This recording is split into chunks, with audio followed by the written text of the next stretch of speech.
Okay, and then let's talk a couple of terminologies in optimization. First one is function, which is objective function usually, and the gradient and the Hessian. Okay,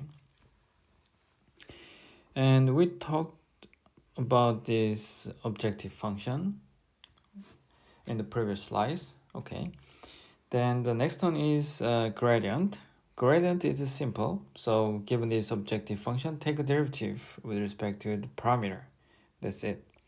So this gradient is all about the slope of f.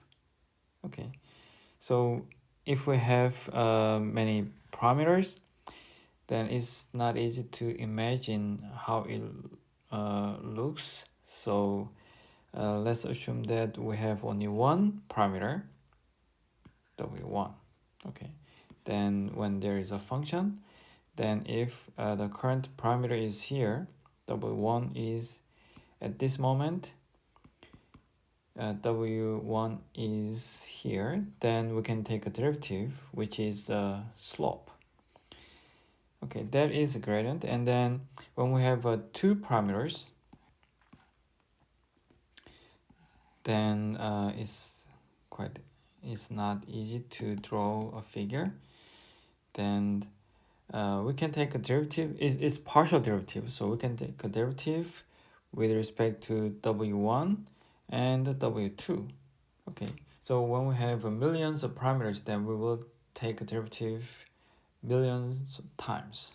Okay, and the Hessian is the second derivative of this function. Since we have lots of parameters, then as I said, this parameter is a vector, so the gradient is vector. Okay, and then Hessian is all about the second derivative, so the second derivative is a matrix. Look at this one. So we have f, and then we can take a derivative with respect to w1 and w1, and w2 and w1, and wd and w1. And likewise, in the middle of this matrix, we have partial derivative of f with respect to wi and wj. So it's a matrix. Okay, and this Hessian matrix provides information about the local shape of function f at the current parameter w, so which is a curvature information. So which means if the function is really sharp, then the Hessian has a big number, but the curvature, the shape is wide, then the curvature is small, so the Hessian value is small. So based on this Hessian matrix, then we can figure out what kind of shape we have. But again, since the parameters are in the high-dimensional space, it's not easy to imagine what kind of shape we have for function f. So if it is a two-dimensional parameters, then we can imagine, we can even draw the shape of the function. But when it is in high-dimensional, then it's not easy to imagine the shape of the function. But anyway, mathematically, this Hessian matrix defines and provides that kind of information. Okay. And now we're going to talk about the optimization process, but the optimization process is based on approximation. Okay, so given an objective function, this function is usually really complicated. Think about the neural network. So we have lots of layers, then this function is quite nonlinear. Okay, then we have a lot of parameters, then it's really hard to handle this function directly. So as in usual in engineering, when the problem is too complicated, then we take an approximation of the problem. Okay, then if the approximation is reasonable, then the solution is reasonable.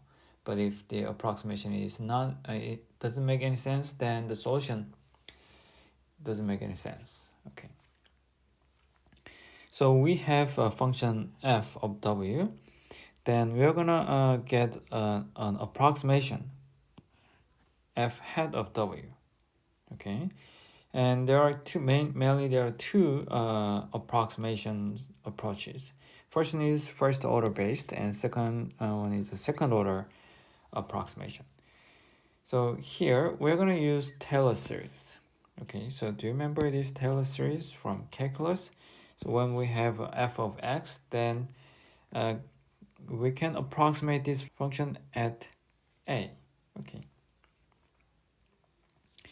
So we're going to do the same thing, but in this Taylor series, x is a scalar, but in general, in machine learning, the parameter is a vector.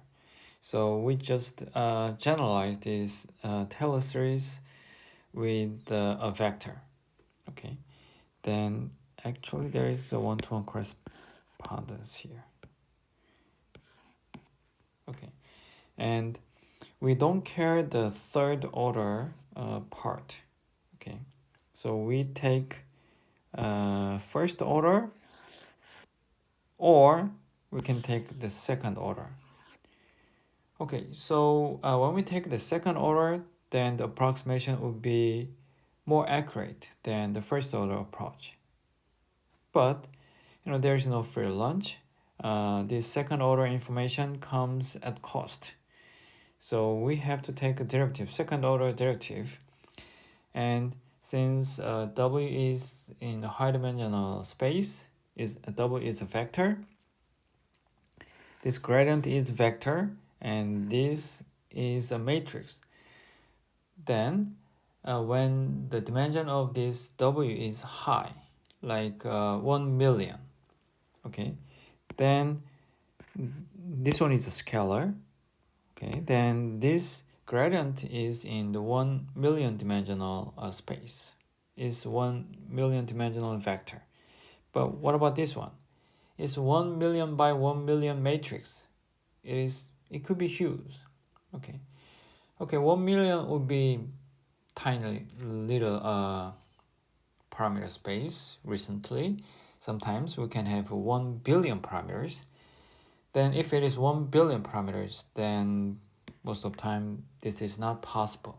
Okay, even with 1 billion parameters, maybe Hessian matrix is not possible without any tricks. Okay, so it's a simple, but it works, and it is better, but it needs some computational cost. So basically, we have two approaches. We're going to talk about a couple of algorithms based on the first one and second one. In the previous slide, we said the Hessian matrix provides the shape of function, but in high-dimensional space, it's not easy to understand or to imagine the shape of the function. So it would be helpful if we understand this in the low-dimensional space, especially in the two-dimensional space, with some figures. Okay, so given a functions like this. Okay, so in the previous slide, we approximated our function with the second order term. So this one is our approximations. And in the approximated functions, we have a second order term and the first order term. And to understand these equations, we can go back to this term. And I think you are familiar with this term, right? So this equation is second order polynomial equation or quadratic equation. And with this equation, you have a lot of informations. When the a is positive, then this function looks like this. And when a is negative, then the function looks like this.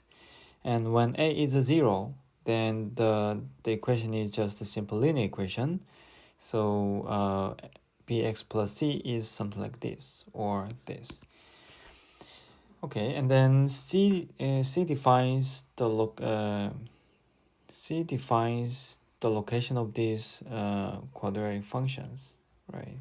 So when c is positive, then function looks like this, and when c is negative, then it looks like this, and so on. So we understand this equation a lot. Okay, good. So from this equation, we can generalize into high-dimensional vector. Okay, so when X is a vector, then A is matrix, which is Hessian from the previous slide, and the B is a vector, which is a gradient function.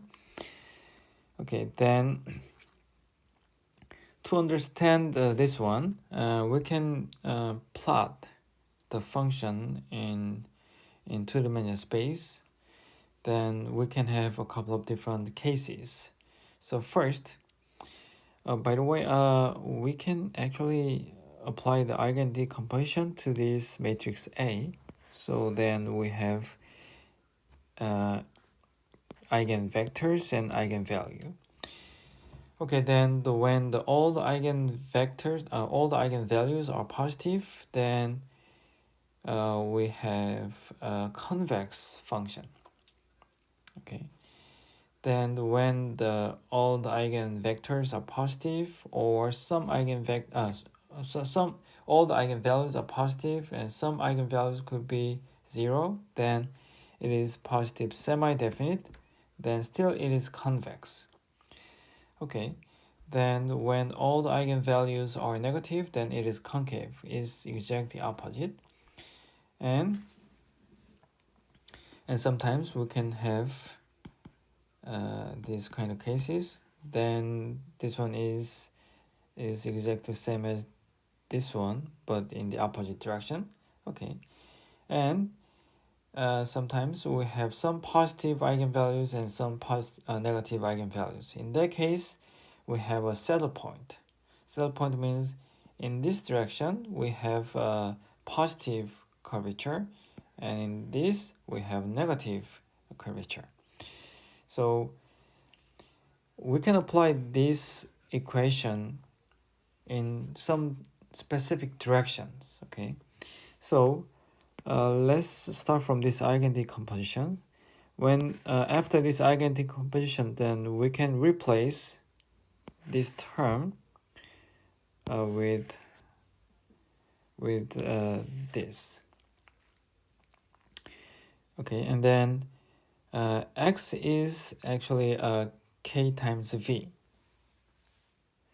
which means when we have one function in the two-dimensional space, then X means we are interested in specific directions. Okay, and that specific direction is actually eigenvector's direction. Okay, then this Y, in that specific direction, then Y is actually K squared times lambda V transpose V plus something. Okay, so now this is a scalar and this is a scalar too. So finally this is all scalar. And in this case, we can focus on this one, K squared times lambda. Okay, K squared times lambda is a scalar. Okay, so we don't have a matrix here. Instead, we have a scalar in that specific direction. Then K squared is positive all the time, and the lambda could be positive or it could be 0 or it could be negative. Then the lambda is positive, which means Y is convex in that specific direction. In this direction, Y is convex. When lambda is 0, then Y is linear in that direction, and it could be concave in that direction. So look at this one. If it is a positive definite, which means all the eigenvalues are positive, then in any direction it is convex. That's good. But if we have a 0 eigenvalue, then in this function, this direction has a 0 eigenvalue, and in this direction it is a linear function. Okay, and when we have a positive eigenvalue and negative eigenvalue, it means in that direction with positive eigenvalue it is convex, but in the negative directions it is concave, so it is a saddle point. You know what the saddle is? A saddle is kind of the seat on top of a horse. So it looks like this. I don't know how to draw this figure nicely. Something like this.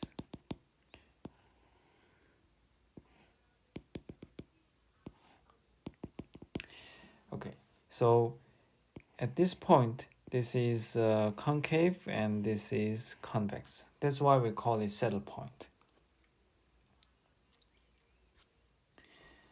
Okay, and in this slide, we have necessary conditions and sufficient conditions for local minimizers.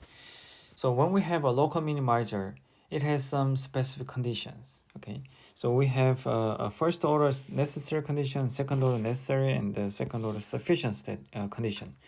Necessary condition means if it is a local minimizer, then it should satisfy this condition. If it is sufficient, then as long as it satisfies this constraint, this condition, then it is local minimizer. Okay, so I think you are already familiar with this necessary condition and sufficient conditions. The definition of the necessary and the sufficient condition. So let's talk about this first order necessary condition of local minimizer. So W star is a local minimizer and the F is continuously differentiable in an open neighborhood of this minimizer. Then the gradient of this function at this place is 0. That is necessary. If a function has a local minimum here, then at this point, at least the derivative of this function should be 0. Okay, if it is a local minimizer, it should be the gradient of this function should be 0. Okay, and the second order necessary condition says if it is a local minimizer and the second derivative is continuous, then the derivative of function should be 0 and second derivative should be positive semi-definite. Okay, so the derivative of f is 0, and if the second derivative is negative, then it could be like this. And this is not the local minimum. So as long as it is the local minimum, then it should be it should have a 0 gradient, and at the same time, the second derivative should be positive, or it could have a 0 eigenvalue. So in the two-dimensional space, we can have this kind of case. Okay. So these are necessary conditions. So as long as it is a local minimizer, then these conditions should be satisfied. Okay. Then there is a second order sufficient condition, which means as long as it satisfies this constraint, this condition, then it is a local minimizer. It is sufficient condition that the W star is a local minimizer. Okay, so it says if it is a local minimizer and it is continuous in an open neighborhood, then the first derivative is 0 and the second derivative is positive definite. Look at this one. It is a positive semi-definite and it is positive definite. Okay, so it is positive definite, then it is definitely, this one is a local minimum. Okay, then what kind of case we have when gradient is 0 and the second derivative is a positive semi-definite and it is not local minimum. Okay, then when can we have this kind of case? So when the derivative is 0 and the second derivative is positive semi-definite, but it is not local minimizer. So look at this one. So at this point, the first derivative is 0, okay, and second derivative is 0 too, but use your imagination. Okay, so in another direction, it could be something like this. Okay, so in this case, in this direction, it is a minimum. It looks like a minimum, but in this direction, it is not a minimum. Okay, so we have a positive eigenvalue and a zero eigenvalue, and this is not the local minimum. But if even this direction it is positive, then it should be local minimum. Okay, so this is a necessary condition, and this is sufficient condition for local minimizer.